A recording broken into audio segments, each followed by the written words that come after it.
Amém. Amém, querido. Aleluia. Abra comigo aí em Gálatas 5, versículo 17. Eu vou ler também Efésios 6, versículo 12.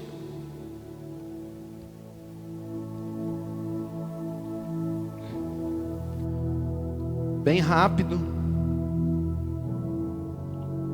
porque hoje eu tenho 15 páginas para pregar. Tô brincando. Vamos lá. Gálatas 5:17. Nossa, a letra ficou pequena, eu vou ler aqui. A natureza humana deseja fazer exatamente o oposto do que o Espírito quer. E queridos, preste atenção, o Espírito aí, aqui no telão você não consegue ver, mas se você estiver lendo na sua Bíblia ali, de papel ou mesmo no aplicativo, você vai ver que o Espírito é com E maiúsculo. E quando a palavra menciona o Espírito com E maiúsculo, é o Espírito do Senhor. Então, repara, a natureza humana deseja fazer exatamente o oposto do que o Espírito do Senhor quer. E o Espírito do Senhor nos impele na direção contrária àquela desejada pela natureza humana. Essas duas forças se confrontam o tempo todo, de modo que vocês não têm liberdade de pôr em prática o que intentam fazer. Vamos lá, Efésios 6, versículo 12.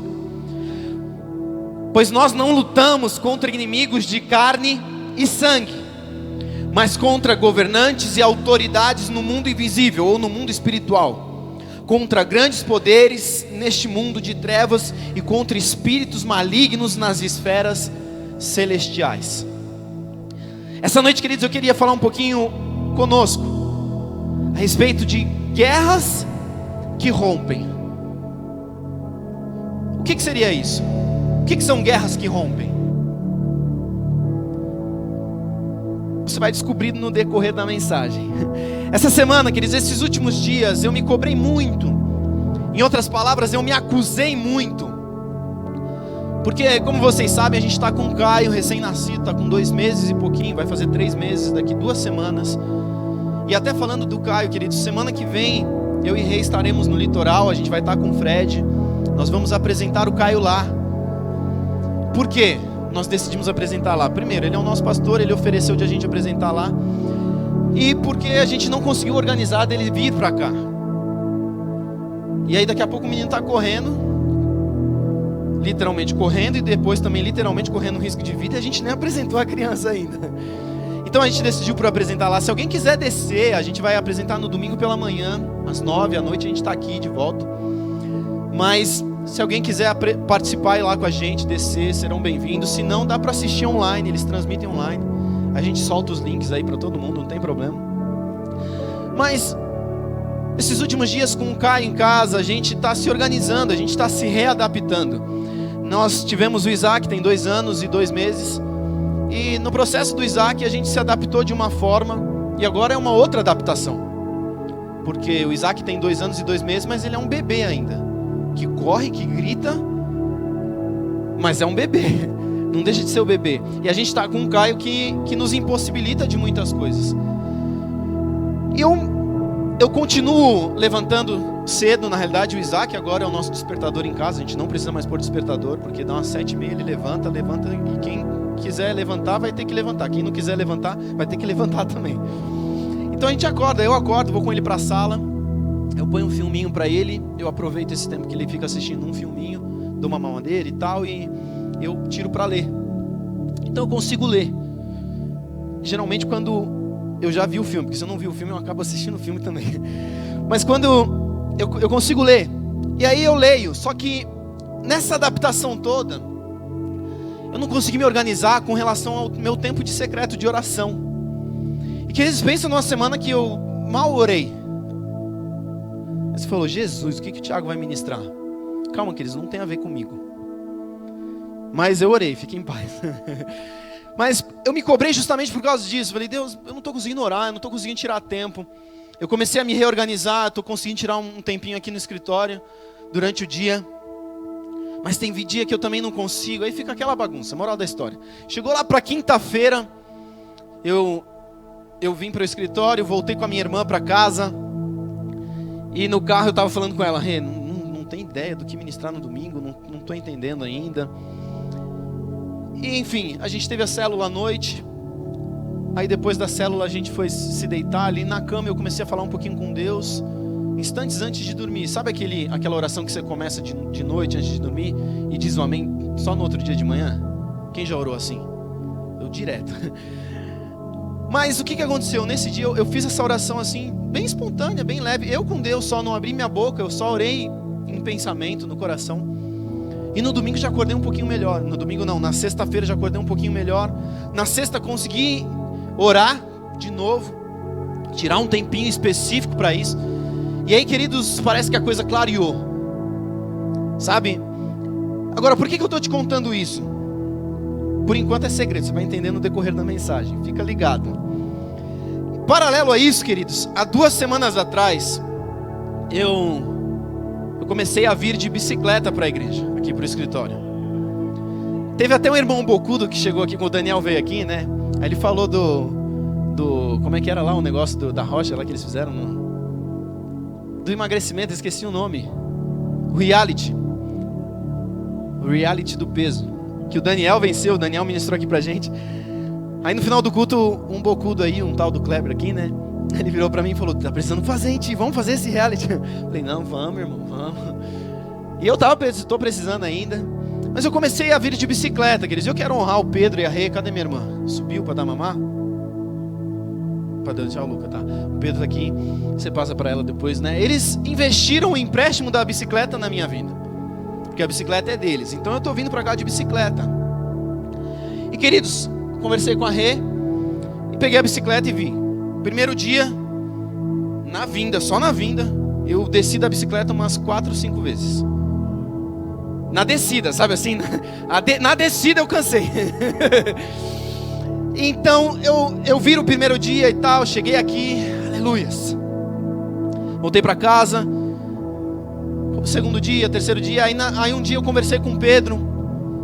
Chegou no final de semana passada, eu conversei com o Pedro. Aí o Pedro falou, Ti, vai com a outra bicicleta, que ela tem um pneu mais fino, então ela dá menos aderência no chão e fica menos difícil de ir até lá.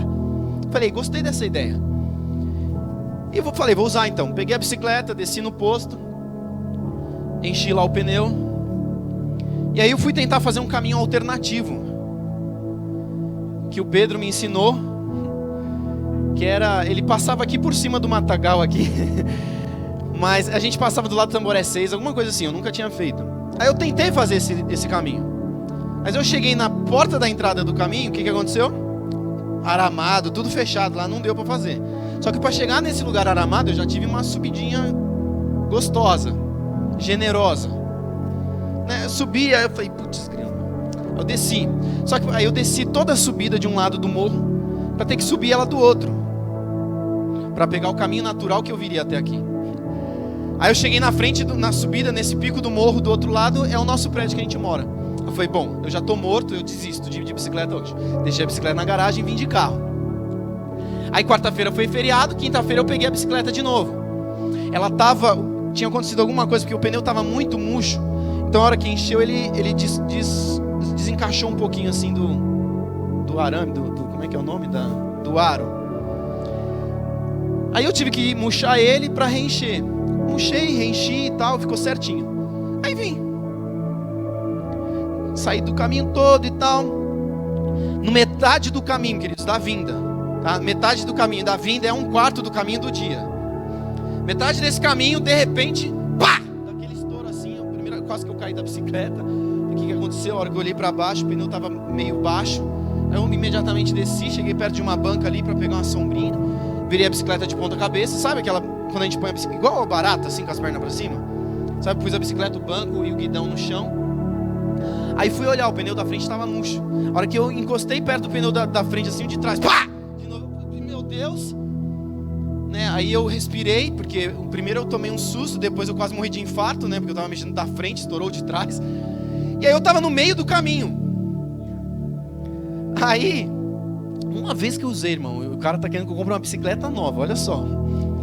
Aí, eu tive que tomar uma decisão ali, o que eu faço? Eu volto para casa, eu estava no meio do caminho, ou eu vou até o escritório, venho até a igreja. Falei, bom, estou no meio do caminho, eu vou até a igreja, depois à noite eu vejo como eu volto para casa.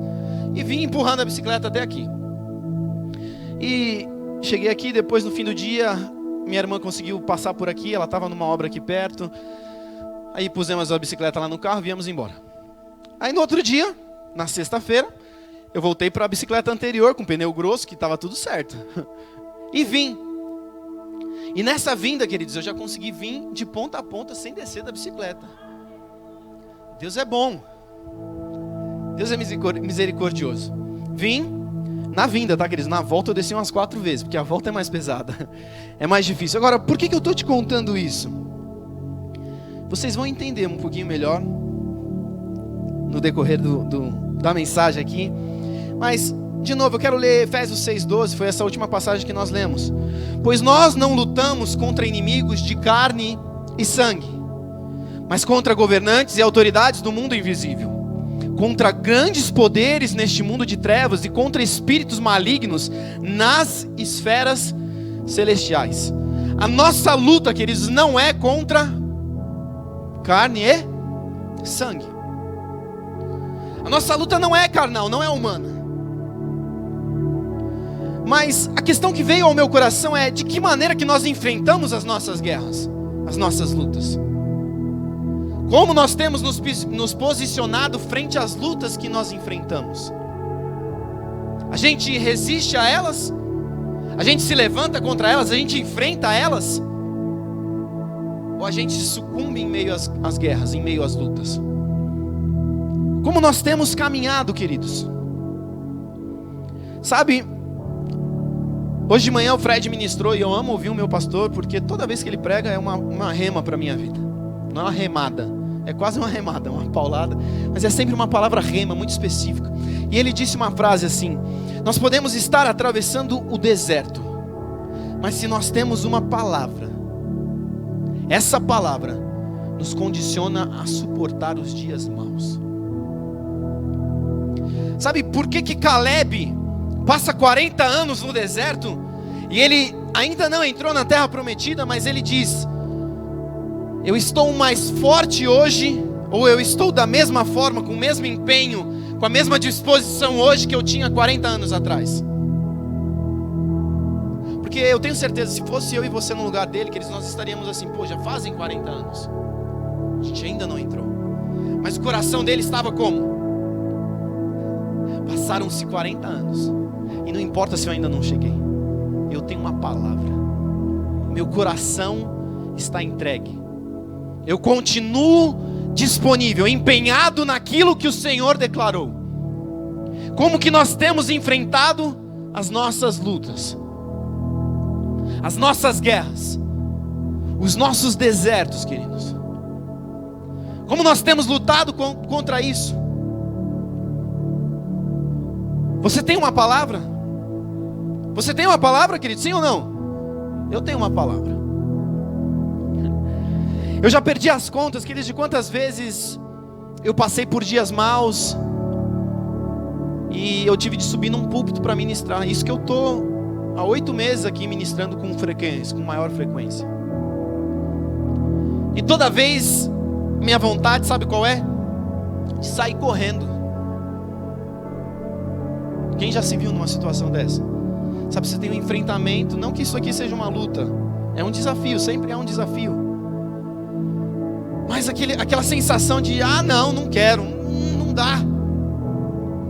E eu sempre subo aqui, nesses dias maus, ministro, e todas as vezes que eu desço, queridos, eu tenho mais certeza da bondade, da graça, do amor e da misericórdia do Senhor sobre a minha e sobre a sua vida. Porque não tem a ver com a gente, não é o que nós fazemos.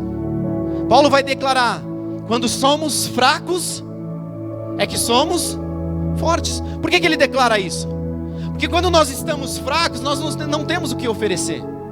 Aí é onde Deus entra. Aí é a beleza do Evangelho. Porque quando a gente está forte, a gente acha que a gente tem muito a oferecer. Mano, hoje eu estou bem, velho. Hoje o culto vai. Até capoeira eu vou dançar. Mas o dia que a gente está mal, a gente fala: hoje não. O Lucas ministrou outro dia, pode vir alguma coisa boa daí. E é nesse dia, queridos, que o Senhor faz grandes coisas. Porque aí a gente não tem nada a oferecer. Aí a gente entra na dependência mesmo, Deus, se o Senhor não for, não rola, não vai.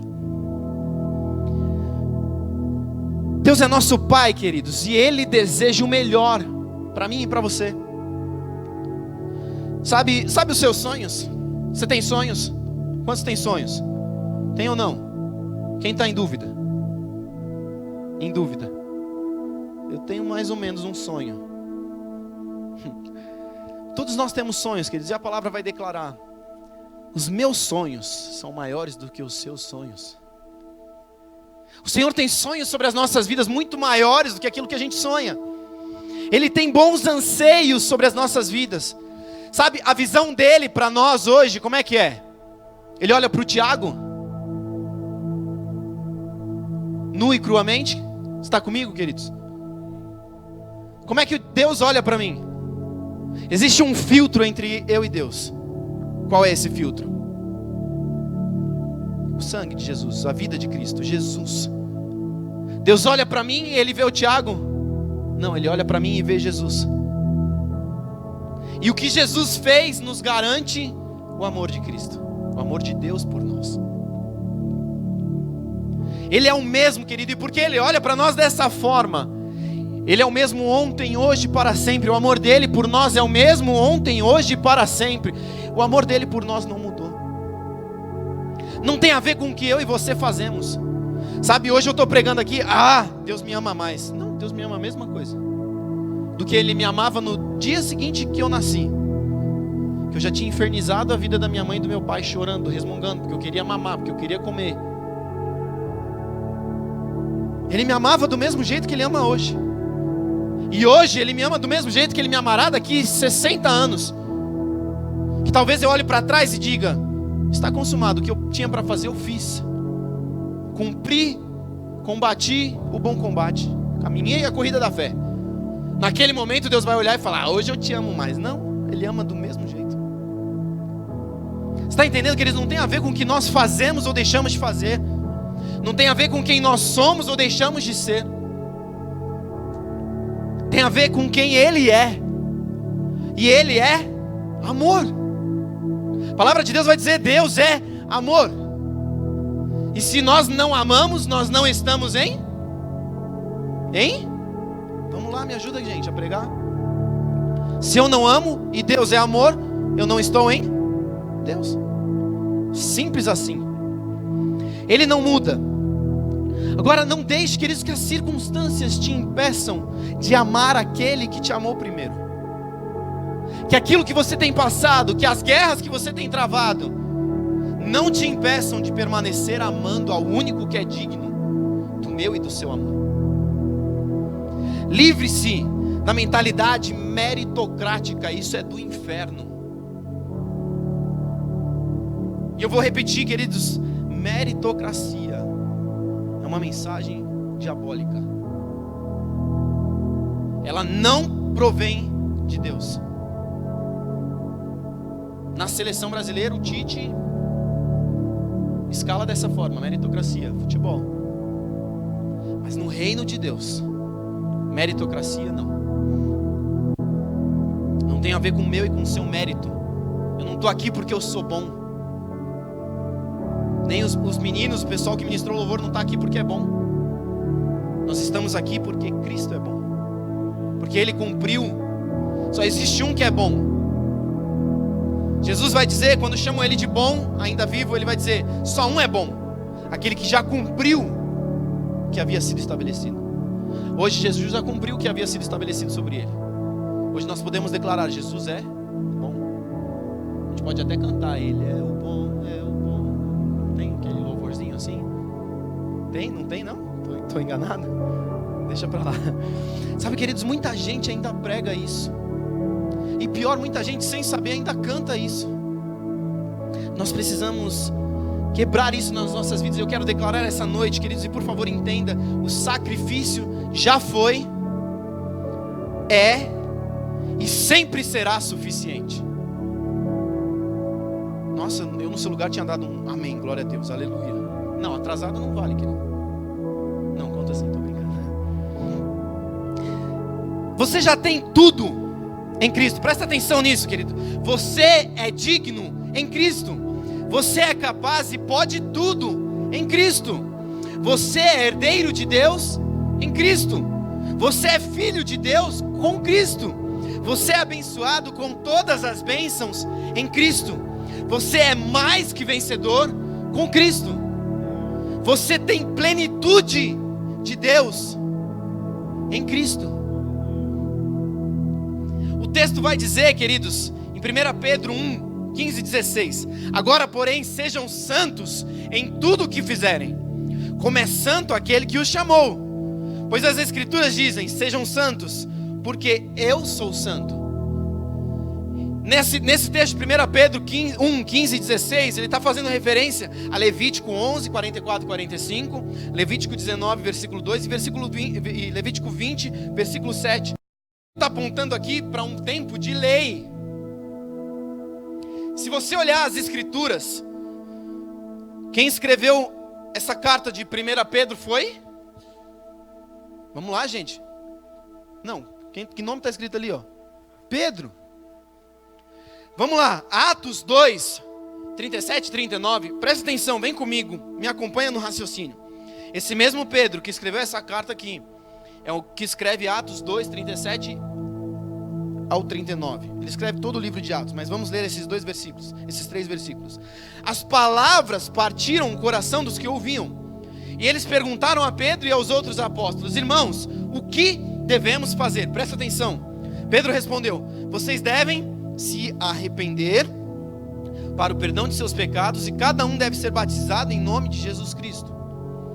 Então receberão a dádiva do Espírito Santo.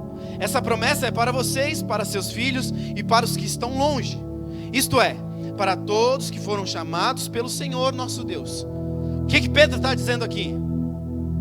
Para que eu seja salvo, para que você seja salvo, nós precisamos nos arrepender e nos batizar. É o que ele está declarando, é ou não é verdade? Ou eu estou interpretando errado?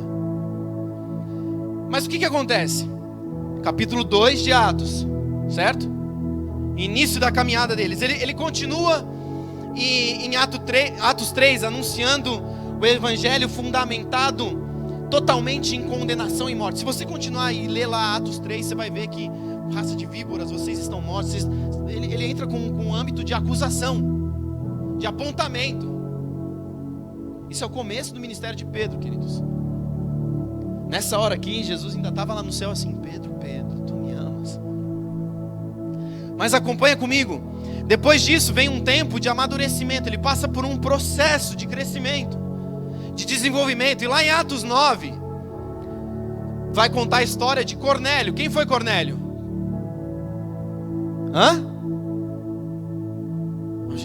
Estão orando em línguas, irmãos?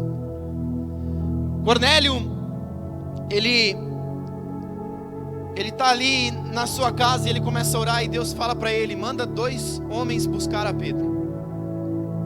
Em paralelo, Pedro está lá anunciando o evangelho aos judeus, porque ele achava que era só para eles que ele deveria anunciar. E aí ele entra em êxtase, ele tem uma experiência com Deus. Deus estende diante dele um lençol. Quem lembra dessa história? Ninguém? Ninguém lembra? Eu vou resumir bem aqui. Deus estende a ele um lençol e começa a mostrar para ele um monte de animal que eram impuros para os judeus comerem, se alimentarem. Aí Deus fala para Pedro: come. Pedro fala: não. Deus fala para Pedro: come. Pedro fala: não. Aí Deus fala para Pedro: come. Aí Pedro fala: não. Aí Deus fala para Pedro: por que julgas impuro aquilo que eu te apresento? Deus dá no meio de Pedro. Pedro fala: então tá, se não é impuro, vou comer. Aí Deus fala: então tá bom, você vai comer, vai anunciar aquilo que eu estou te mandando anunciar. E aí chegam os 2 enviados de Cornélio, e Deus fala para Pedro: vá com esses homens gentios. E queridos, gentil, vamos trazer para a nossa realidade bem atual aqui, tá? Ontem teve lá a final da Libertadores, Flamengo contra River, Brasil contra Argentina. Quem não é flamenguista torceu para quem? Pro Corinthians. Pro River. Quem era o gentil para Pedro? Se ele fosse brasileiro, era o Flamengo. Sabe aquele que ele não queria de jeito nenhum? Era um povo que ele não queria de jeito nenhum. A realidade dele era essa naquele momento. Mas Deus fala, vai com eles. E aí Pedro começa a anunciar. Eles chegam lá para Cornélio. Cornélio fala para ele, Pedro, nos anuncia o Evangelho. Nos anuncia as boas novas do Evangelho. Vamos lá, ó. Atos 10, 36. Aí Pedro começa a anunciar. E ele diz assim, esta é a mensagem de boas novas para o povo de Israel. A paz com Deus por meio de Jesus Cristo, que é o Senhor de todos. Vai discorrer um pouquinho e o pessoal vai perguntar para Pedro de novo, Pedro, o que nós precisamos fazer? É essa hora que Pedro fala isso. Pedro vira para o povo e fala, o que nós precisamos fazer? Pedro fala, Jesus. Somente Jesus. Mas espera aí, o mesmo Pedro que escreveu lá em Atos 2, aceite Jesus como seu Senhor e Salvador e se batize. Agora ele está dizendo, Jesus é suficiente. O que é isso, queridos? Pedro cresceu, Pedro amadureceu. Ti, você está dizendo que nós não precisamos nos batizar? Não, não estou dizendo isso. Eu estou dizendo que o batismo não conta para mim e para a sua salvação. O batismo é um reflexo da nossa salvação. Pensa comigo, um casal se casou. Faz sentido, né? O casal está lá, se casou. Você acha que eles só tiveram relação quando eles têm um bebê? Misericórdia. Não. Eles estão tendo, o bebê é um reflexo do amor do casal. Está entendendo? O batismo é o reflexo da nossa salvação. Isso não determina a nossa salvação, queridos. Sabe por quê? Tem muitas vidas que não tiveram oportunidade de se converter. Nós moramos numa nação livre, glórias a Deus por isso. Mas existem muitos homens e mulheres na história desse mundo que não nasceram num país livre como o nosso. E eles se convertem, queridos, e muitos deles se convertem e imediatamente eles são assassinados. Aí você acha que o quê? Vai chegar lá no céu, foi batizado? Não, vai para o inferno. Não, queridos, não é isso. Não é isso. O batismo é um ato público que demonstra aquilo que nós fizemos intimamente. Mas o que eu estou querendo te dizer aqui, queridos, é que Pedro amadureceu. Pedro passou por um processo e ele entendeu que Cristo era suficiente e só Ele. Não tem a ver com méritos. Não existe nada que eu e você precisemos ou possamos fazer que vai mudar alguma coisa nas nossas vidas em Deus. Você está me entendendo? Você está comigo, querido? Você está me acompanhando? Tiago, você está dizendo que a gente não precisa jejuar? Jejuar não, jejuar sim. Que não precisa jejuar, que a gente não precisa orar, que a gente não precisa se esforçar, se empenhar. Não, não é isso que eu estou dizendo. O que eu estou dizendo é que nada que você faz muda Deus. Tudo que você faz muda você. Eu tenho um problema de pornografia. O que eu posso fazer? Jejua. Pornografia? Não, jejua comida. Porque se você domina a sua carne, você tem poder sobre toda a sua vida. Mas se você não tem poder de dominar sobre a comida que você come, não adianta, você não vai dominar nada. Sabe, queridos, presta atenção comigo rapidinho aqui, olha aqui. Pensa comigo, eu fui numa pizzaria comer pizza, naturalmente faz sentido. Aí você come lá, igual fizeram uma contagem comigo uma vez, eu tinha uns 19 anos, com 36 pedaços de pizza. Eu acho que eu estou engordando até hoje, mas a conta chegou. Mas eu estava satisfeito depois dos 36 pedaços. Se eu não tivesse satisfeito, misericórdia, né? Tem um buraco negro na minha barriga. Eu estava cheio, entupido, vamos ser bem claro. Aí eu saio dali e eu passo na frente de uma doceria. Eu paro para comer o doce? Não, não paro. Não, não é milagre, eu estou cheio. Eu estou satisfeito de outra coisa. Sabe, se você se preocupar toda a vida em não pecar, você vai pecar. Só que a partir do momento que você se preocupar em estar em Deus, o pecado não vai mais te atrair, porque você não vai estar olhando para Ele. Tá me entendendo? A gente vai para um churrasco, come até umas horas. O Luquinhas, de hora em hora, ele fala que encerrou. Esse mês passado a gente teve uns 2 churrascos, né, que ele participou. Deu 2 horas, ele fala, não, encerrei. Até as 3, né? 3 horas você volta a comer, às 4 você volta de novo. Mas a gente come, você comeu um monte de coisa. Empanturrou. Aí você vê aquela coca geladinha, mas você está empanturrado, você já bebeu um monte de refrigerante. Aí chega o sorvete com a coca, você faz o quê? Vaca preta, mistura o sorvete com a coca. Mas você tá entupido, você fala, pô, eu vou esperar pelo menos uma meia horinha. Ou se você for descarado, você vai, posso usar o banheiro? Mas por que a gente não come? Porque a gente está saciado com outra coisa. Em que você tem se saciado? Como você tem enfrentado as suas guerras, queridos? Tá me entendendo? Porque a gente passa por guerra, querido, não acha que eu estou bem bom aqui, não. Você não tem noção da pressão que eu sofro. Eu não estou falando isso porque eu sou melhor que você, não. Muito pelo contrário. Deus é misericordioso porque provavelmente eu sou muito pior do que você. Mas eu não estou falando aqui contra o jejum, queridos, nada disso, como eu já disse. Agora, nada do que nós fazemos muda a visão de Deus. E falando sobre Deus, queridos, quando Deus faz o homem, Deus monta lá o bonequinho, sim ou não? De barro e tal, aquele negócio, e Deus sopra sobre o homem, né ou não é? Vamos lá, gente, responde. Interação, eu preciso da sua interação. Deus sopra. Sopro é físico ou é espiritual? Hã? É físico? Mas Deus é espírito ou ele é físico? Hã? Aí, peraí, como é que ele soprou fisicamente? Não, vem comigo, vocês vão entender.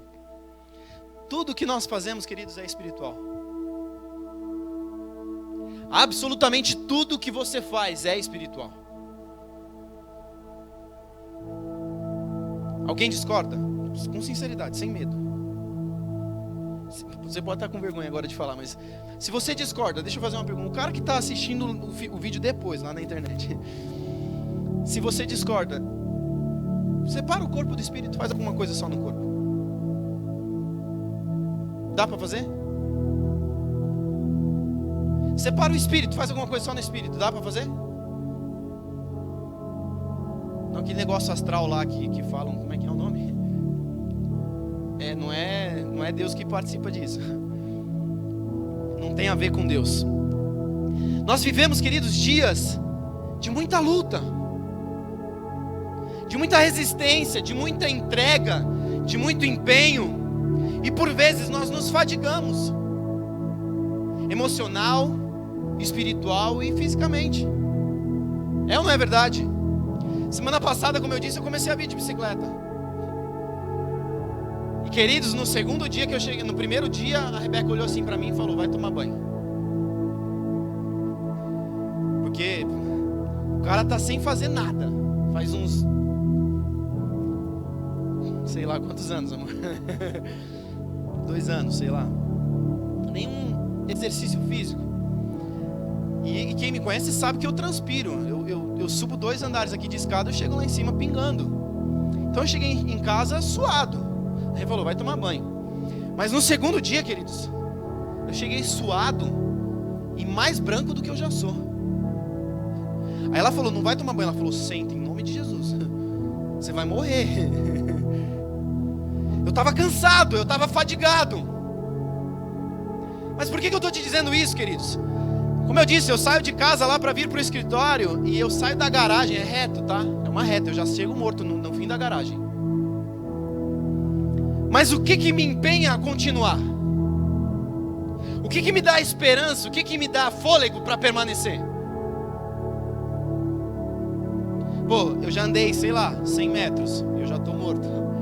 Eu falo, são menos 100 metros para eu chegar no meu destino. Eu olho com esperança, eu trago ao coração aquilo que me dá esperança. Eu falo, são menos 100 metros. Aqui na frente já vai ter uma descidinha grande, dá para respirar bem, tomar um ar. Aí você vai, você continua. E foi exatamente isso que eu fiz. Eu continuei, saí e vamos lá. E deu certo, queridos. No primeiro dia, eu cronometrei a vinda, deu mais ou menos 50 minutos.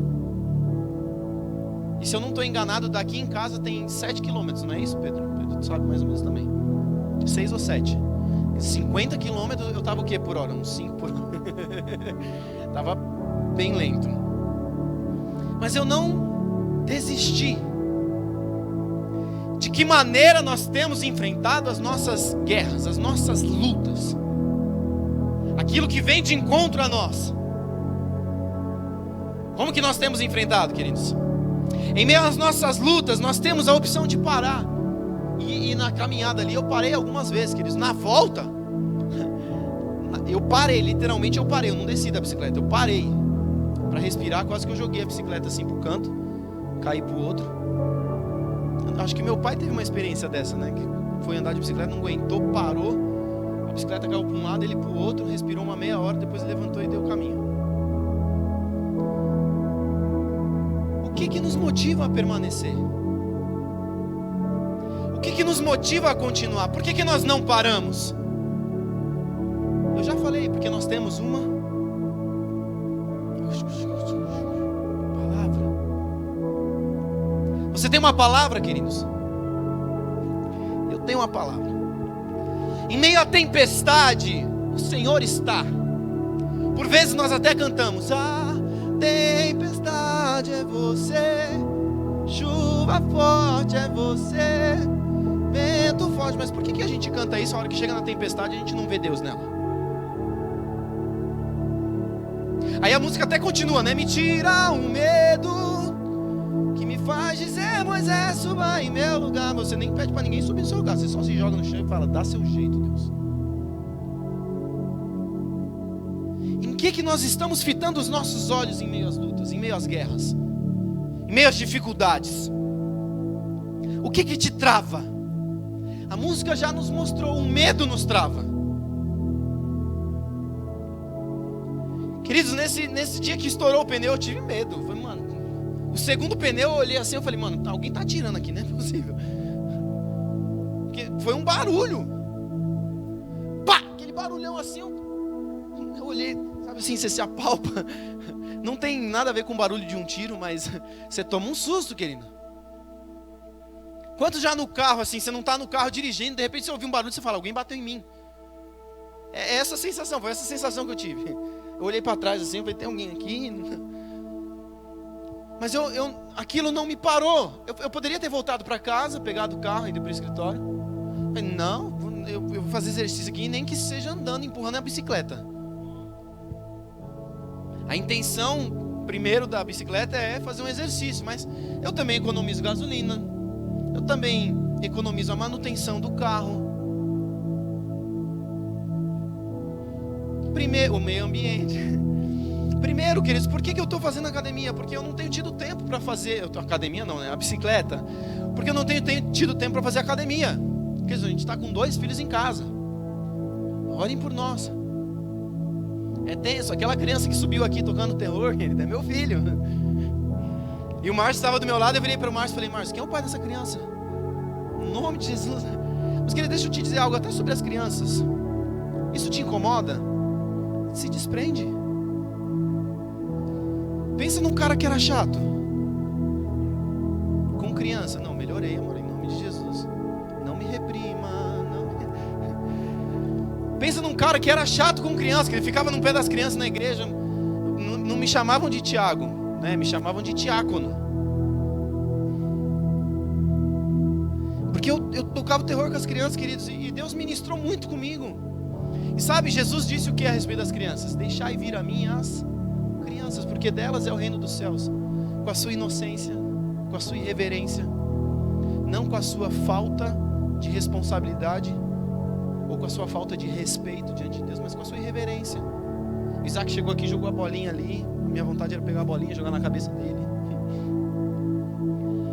Mas é uma criança, queridos, e Deus, eu tenho certeza, Deus olhou assim e falou: é isso, meu. Ele está aqui entregue, ele está aqui curtindo. E a gente está preso, pensando no boleto que a gente vai pagar amanhã. Não sei com que dinheiro, porque a gente não tem o dinheiro, mas a gente vai pagar. Só que o que adianta você pensar no boleto de amanhã hoje? Vai resolver? Não, você vai ser roubado do culto.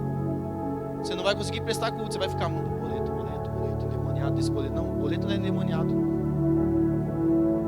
Eu te mostro quem é o demônio que está te assolando. Me traz aqui o boleto. Está em nome de quem o boleto? Não, a Eletropaulo é quem emitiu o boleto. Mas a conta vai para alguém. Por que eu venci, queridos, o percurso? Por que eu cheguei no meu destino? Porque eu não cedi ao momento mau. Queridos, nessa caminhada, não se engane. 3 dígitos, tá, queridos? Misericórdia. É difícil. Eu tive um momento que eu parei, desci da bicicleta e fui empurrando ela.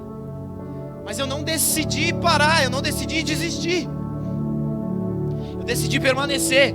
Abra comigo aí Salmos 23, do 1 ao 6.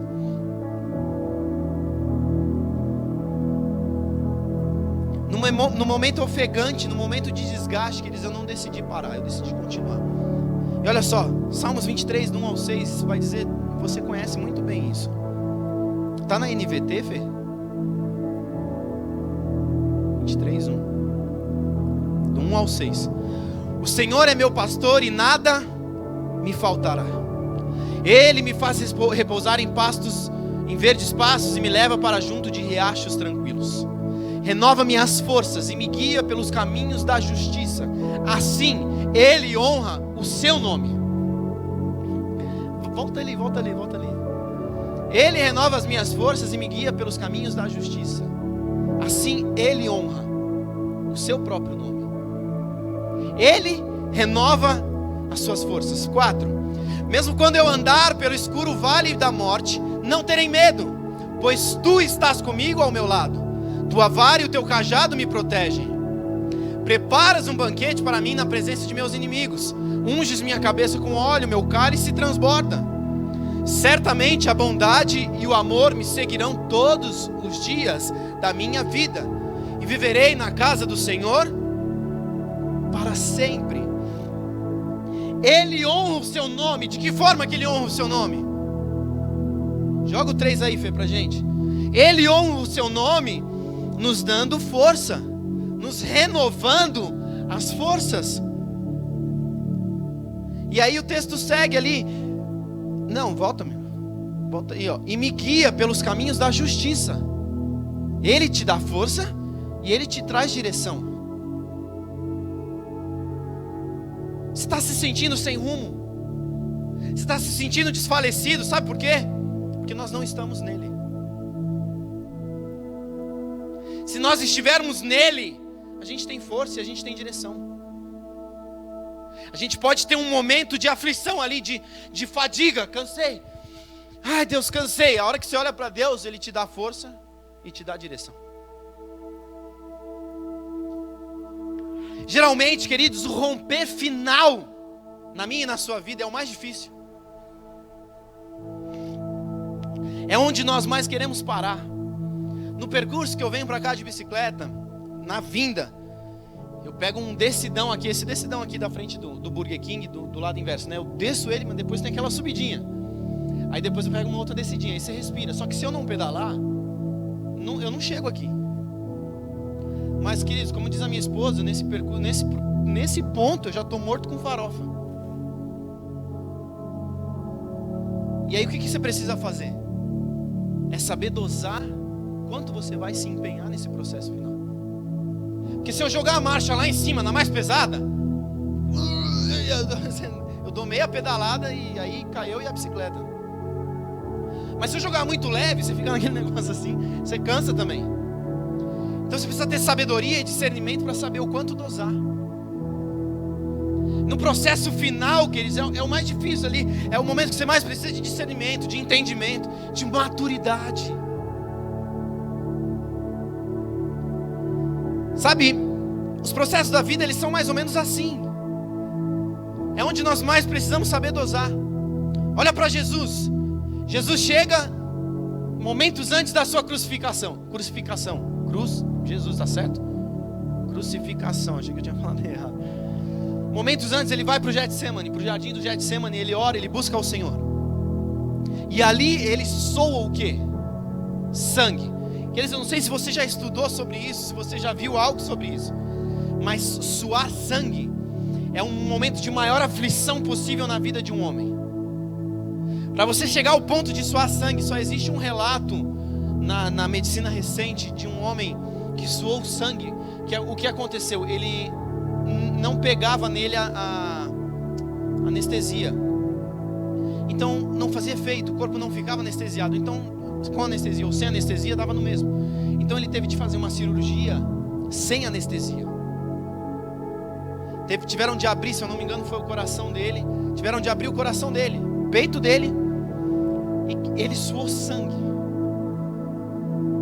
Queridos, deixa eu te dizer, fisicamente, o momento de maior sofrimento de Jesus não foi a cruz, foi o Getsemane. Porque naquele momento ele suou sangue. Foi o momento de maior aflição. Ele chega a orar naquela hora: Deus, se possível for, afasta de mim esse cálice, mas não seja feito o que eu quero, mas o que o Senhor quer. No momento mais importante da vida dele, ele sua sangue. E foi o momento que ele precisou ter maior discernimento, sabedoria, maturidade, para viver o que o Senhor tinha para ele. Está comigo? Está aí? No processo final de romper, queridos, nós precisamos trazer a memória, estabelecer no coração o propósito firme daquilo que Deus quer fazer nas nossas vidas. Se você olhar para o jejum de Daniel, lá em Daniel 10, Daniel jejua 21 dias. Ele passa 21 dias jejuando, orando, buscando um romper sobre ele. Foi necessário empenho, foi necessário esforço, mas ele recebe aquilo que o Senhor tinha para ele. Existem demônios, queridos, que não saem com remédio. E existem doenças que não são curadas com meditação. Utilizar a ferramenta certa na coisa errada não vale de nada. Eu preciso pregar um prego na parede. Se eu tiver uma chave de fenda, eu consigo? Não dá certo. A ferramenta certa na coisa errada não vale de nada. Abra comigo aí, 2 Coríntios 10, 3 e 4.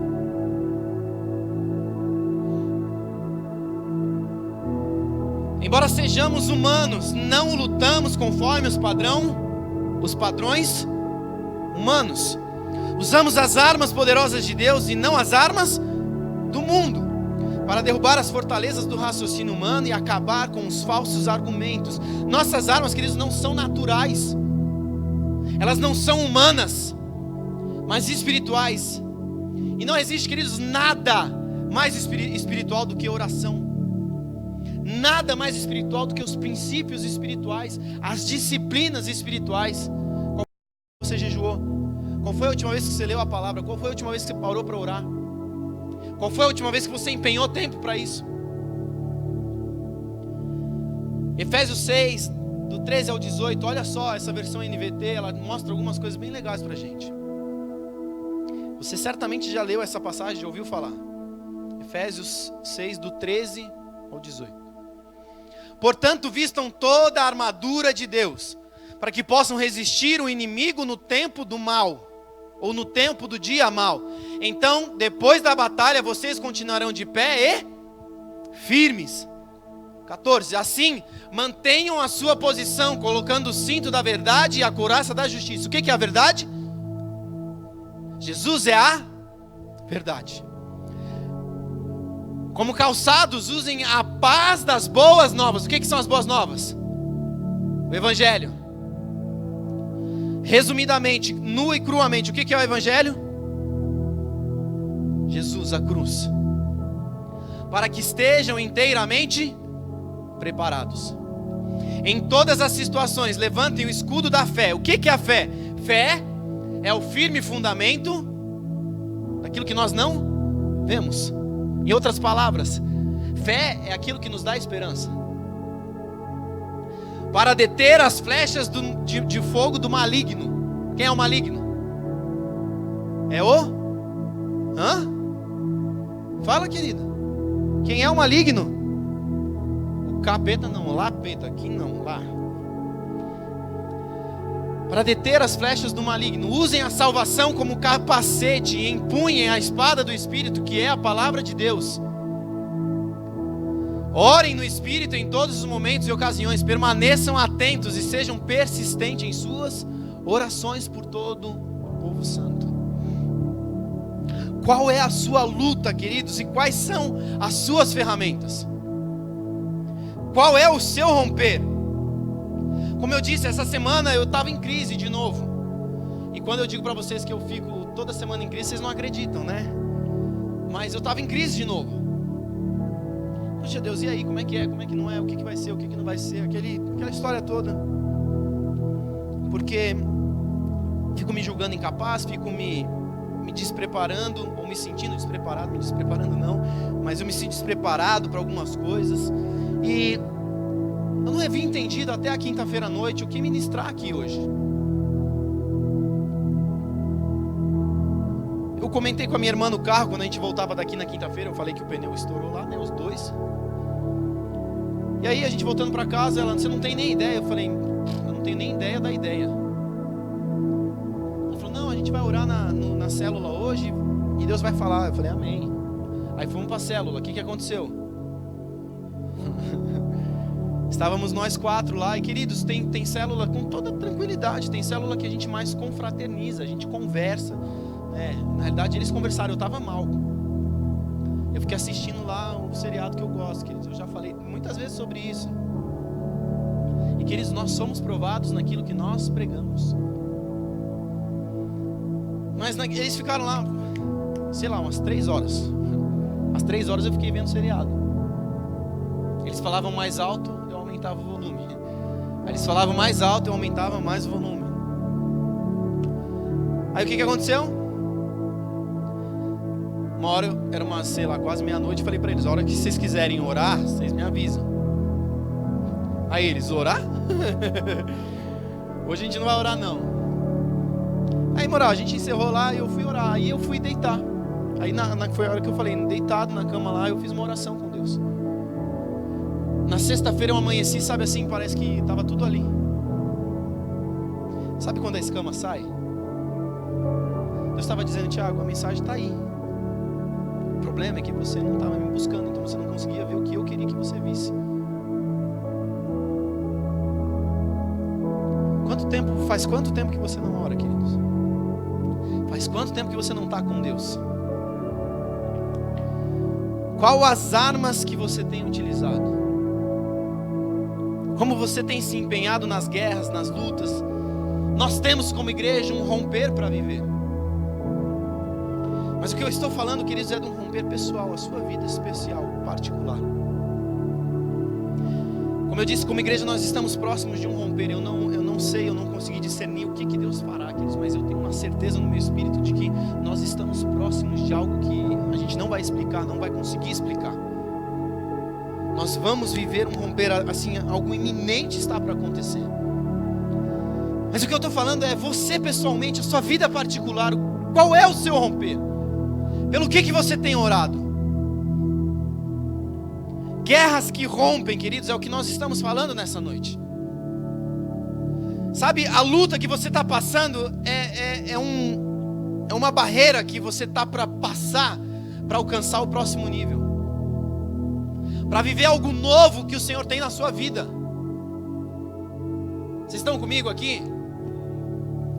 Guerras que rompem, queridos, eu sinto que muitos de nós, como igreja, mas pessoalmente, estamos no processo final de romper. Um rompimento pessoal, particular. Existe algo que está para dar um corte assim, sabe? Um basta. E sai. É uma experiência parecida como uma de uma mulher que engravidou e Nos 9 meses ela sente ali as dores de parto e tudo mais. Mas queridos, na hora que estoura a bolsa, o negócio estreita, não é verdade? Quem já teve filho, mulher? Aí vai para o hospital e começa a gritar, aquele negócio. E a mulher sofre ou não sofre? É o último romper ali, é o último instante. Aí o médico fala, vai, faz a última força. Aí a mulher, aquele negócio. A hora que sai a criança, queridos, rompeu. Ela se lembra da dor. Ela se lembra do sangue. Ela se lembra dos 9 meses. Vamos lá, queridos, me respondam. Ela se lembra dos 9 meses? Não, ela pega a criança no colo e rompeu. Você entrou num outro nível. Tá me entendendo? Nós estamos para romper algo. Deus está para fazer algo na sua vida. Não estou falando de Rocha Alphaville, eu estou falando da sua vida. O que o Senhor está para fazer? Eu quero te dizer, não pare agora. Não pare agora. Quero chamar o pessoal do louvor. Você quer ser maduro, queridos? Porque nesse processo final de romper é o momento que nós precisamos de maturidade. Quantos aqui oram por maturidade? Deus, eu quero amadurecer, eu quero crescer. Você tem orado por isso? Por uma igreja madura, por um romper como igreja? Então para de reclamar, queridos, dos dias maus. Para de reclamar do deserto. Para de reclamar das dificuldades. Amadurecimento não vem no dia da bênção. Ninguém amadurece na Disneylândia. Na nossa realidade aqui, ninguém amadurece no Hop Hari. A gente amadurece no deserto. Vocês estão comigo, queridos? Estou sentindo vocês calados, distantes. Aceita o sofrimento presente, queridos, porque Deus está para liberar uma graça no seu futuro ali na frente.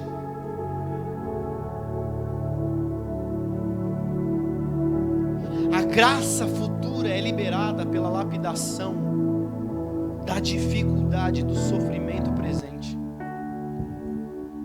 Eu quero ler o último versículo, Provérbios 24:10. Ele diz assim: se você vacilar no momento de dificuldade, sua força será pequena. O que é o vacilar, queridos, no processo? É abrir mão da palavra. É não enfrentar as guerras que estão sendo propostas para mim e para a sua vida. Isso é o vacilar. Sabe, no meu processo de vinda ou de ida daqui para minha casa, ou da minha casa para cá, o vacilar seria o quê? Eu parar, jogar a bicicleta, respirar. E a hora que você para, esquece. É ou não é verdade? Quem joga bola de vez em quando aqui? Eu tenho uns 4 anos que eu jogo bola. A gente que joga bola de vez em quando, meu, se eu parar de correr agora, a bola tá indo, você tá vindo. Então, mas você fala, se eu parar de correr, não esquece, eu não vou mais para mais lado nenhum. Então vai trotando, você vai naquela. Você tá andando rápido, mas você não para. Se você parar, esquece, você só pega a bola aqui, dá pra cá e já era. Não para. O que é o vacilar no processo? É parar. É o desistir. Eles, eu sou novo. Mas eu já vi muita gente que estava ali, ó, para romper, aí desiste. Sabe, faculdade. Você chega naquele último ano, você fala, último ano, yes! Aí começa o TCC, aquele endemoniado daquele trabalho. Quem já fez um trabalho de TCC? Eu já fiz 3, misericórdia. E você vai, e você vai, e você vai, e você vai. Eu já vi gente que chega outubro do último ano, o cara fala, não, eu desisto. Irmão, 2 meses. Outubro, novembro, comecinho de dezembro, se apresenta e dá rua. Não, eu desisto. Sabe, a gente está ali para romper, para passar. Aí não, chega, não quero. Experiências com Deus, vida com Deus, a gente às vezes está ali para romper. Não chega, não quero. Deus fala para você, cara, eu quero que você jejue, abre mão disso. Porque o jejum me transforma, o jejum não muda Deus. Aí você fala, não, Deus, eu quero comer mesmo. Boca foi feita para comer. Aí o que acontece? Sei lá, parece que Deus não está falando. Não, Murrinha, é você que não está parando para ouvir. Você não para de comer. Aí você não para de comer, você não domina a sua boca comendo, nem falando. Você não domina nada na sua vida. Sabe aquele bendito domínio próprio? Você não tem. Por quê? Porque você não quer dominar nada. Talvez você queira dominar a vida do seu próximo. E isso é o que menos você devia dominar. Vacilar no processo, queridos, é não enfrentarmos as guerras, as lutas, o último processinho ali. E sem força, queridos, a entrega, a desistência é iminente. Qual é a sua guerra? Se coloque de pé no seu lugar, querido. Eu quero orar com você. Qual é o seu romper? Qual é a guerra que você está enfrentando nessa hora? O que você está precisando passar assim, dizer... Deus está dizendo, ei, mais um pouquinho. Não pare agora, vá mais um pouquinho. Caminha mais uma milha. Dá mais alguns passos, não desista agora.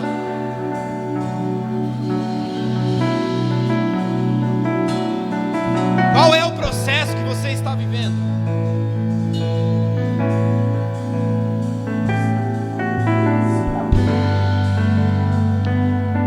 Vamos orar, vamos cantar essa canção. E na sequência nós vamos orar.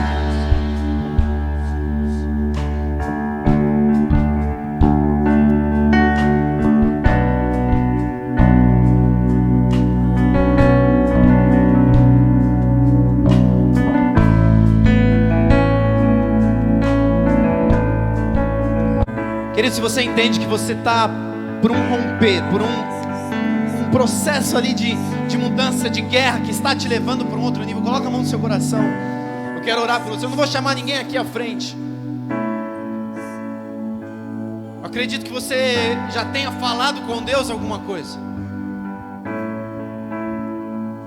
E eu quero orar por você, por nós aqui. Pai, nós estamos nesse processo. Nós vivemos ainda esse processo individualmente, como igreja, Pai. E como a sua palavra diz, o Senhor é o nosso pastor. E o Senhor nos dá força, vigor e nos traz direção para honrar o seu próprio nome, Pai. Nós clamamos por isso essa noite. Nesse processo final, nesses últimos instantes antes de um romper, dá-nos força, renova a nossa força, o nosso vigor e nos traz direção em tudo aquilo que precisamos fazer, Pai, nas nossas vidas individualmente, nas nossas vidas coletivamente como igreja. Nos dá direção, Deus. Que toda investida do inferno caia por terra agora. Todo engano do inferno caia por terra agora. Todo espírito de desistência caia por terra agora. Em nome de Jesus.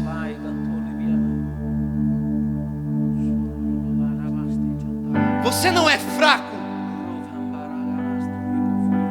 Porque quando somos fracos é que somos fortes. Nele nós somos fortes. Nele está o nosso vigor, nele está a nossa disposição, nele está a nossa palavra e o cumprimento daquilo que ele falou que vai fazer. Nos ajuda, Deus, a trazer à memória aquilo que nos dá esperança, aquilo que nos aponta o caminho, aquilo que nos traz direção, Pai. Em meio às lutas e às guerras, Pai, nós não queremos parar. Que como Caleb declarou, ei, eu estou hoje com a mesma disposição, o mesmo vigor de 40 anos atrás.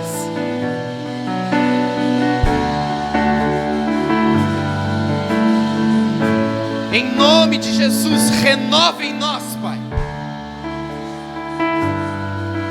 a disposição, o ânimo, a alegria da sua palavra, da sua promessa, em nome de Jesus.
me mostra aqui, queridos, uma pessoa com uma situação no trabalho que estava a ponto de abrir mão, a ponto de desistir. Eu quero te dizer, só mais um pouquinho. Aquilo que te espera ali adiante é muito superior ao que você está vivendo e esperando viver ainda. Não abra mão, suporte, resista mais um pouco.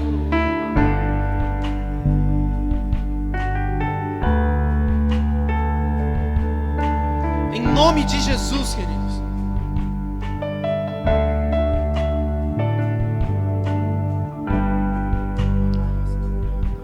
Em nome de Jesus.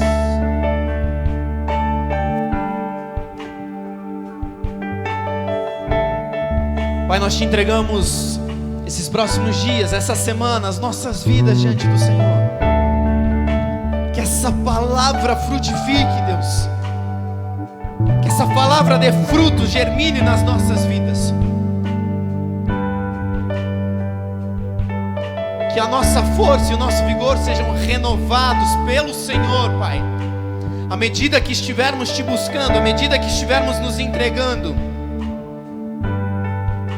parando de dar desculpas e voltando a dar prioridade àquilo que é realmente importante. Em nome de Jesus. Em nome de Jesus. Aleluias. Aleluia, querido. Você pode aplaudir o Senhor?